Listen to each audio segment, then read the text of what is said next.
नमस्कार, मुद्दा देख रहे हैं आप और मैं हूं आपके साथ ज्योति संगवान। आज बात होगी क्लर्क हड़ताल को लेकर। चूंकि हरियाणा में क्लर्क हड़ताल को 1 महीने से अधिक समय गुजर चुका है। क्लर्क बेसिक पे 19,900 से बढ़ाकर 35,400 की मांग कर रही है। सरकार 21,700 तक तैयार नजर आ रही है, प्रस्ताव दिया गया है, लेकिन कुल मिलाकर सरकार और क्लर्क की सहमति नहीं बन पाई है। राज्य को राजस्व का नुकसान हो रहा है, आमजन भी परेशान है। इस बीच सरकार क्लर्क को एक बड़ा झटका देने की तैयारी में नजर आ रही है। नई भर्तियां की जाएंगी, ये भी ऐलान कर दिया गया है। चर्चा क्लर्कों की हड़ताल को लेकर होगी, सरकार के पक्ष को लेकर होगी। मांगे और तरीका कितना जायज है, चर्चा हम करने वाले हैं। एक रिपोर्ट आपको दिखाते हैं।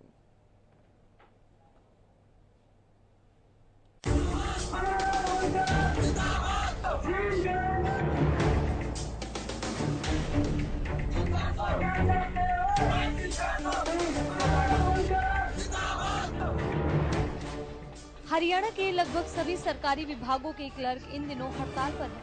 5 जुलाई से 35,400 बेसिक पे की मांग को लेकर क्लर्क लामबंद है। सरकार से 2 दौर की बैठक हुई, लेकिन कोई नतीजा नहीं निकला। सरकार 19,900 बेसिक पे से बढ़ाकर 21,700 करने का प्रस्ताव दे चुकी है, तो वहीं क्लर्क 35,400 से कम में मानने को तैयार नहीं नजर आ रहे। सरकार ने क्लर्कों की हड़ताल को लेकर सख्ती बरतने का भी प्रयास किया। नो वर्क नो पे का फैसला लिया गया, लेकिन क्लर्कों की हड़ताल पर इसका भी असर नहीं दिखता। क्लर्क हड़ताल के साथ साथ क्रमिक अनशन भी कर रहे हैं। लेकिन इन सबके बीच बड़ी बात यह है कि सरकार क्लर्क को बड़ा झटका देने की तैयारी में दिख रही है। जी हाँ, डिप्टी सीएम दुष्यंत चौटाला ने क्लर्क हड़ताल को लेकर कहा कि क्लर्क अगर काम पर वापस नहीं लौटे तो HKRN के माध्यम से नई भर्तियां की जाएंगी। कि क्लर्कों के ग्रुप की सीएम साहब की टीम के साथ चर्चा हुई थी, क्योंकि ये फाइनेंस रिलेटेड मैटर है। वो अपना पे ग्रेड 19,500 से बढ़वाकर 35,400 है, 34,500 है, वो करवाना चाहते हैं।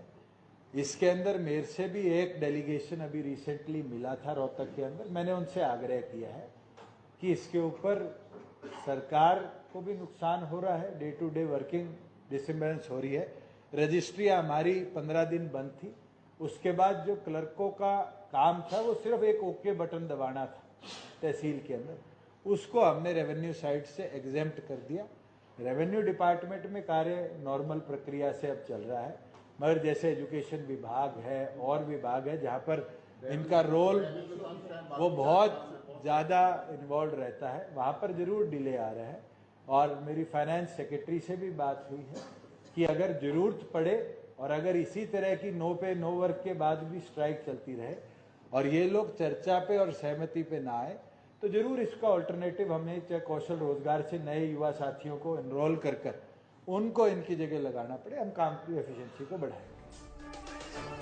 बता दें कि क्लर्क हड़ताल से एक तरफ प्रदेश को राजस्व का नुकसान हो रहा है, तो आम जन को भी परेशानी झेलनी पड़ रही है, तो वहीं सरकार और क्लर्कों के बीच सहमति बनती नहीं दिख रही है। नो वर्क नो पे के फैसले के बाद भी क्लर्क काम पर नहीं लौटे हैं।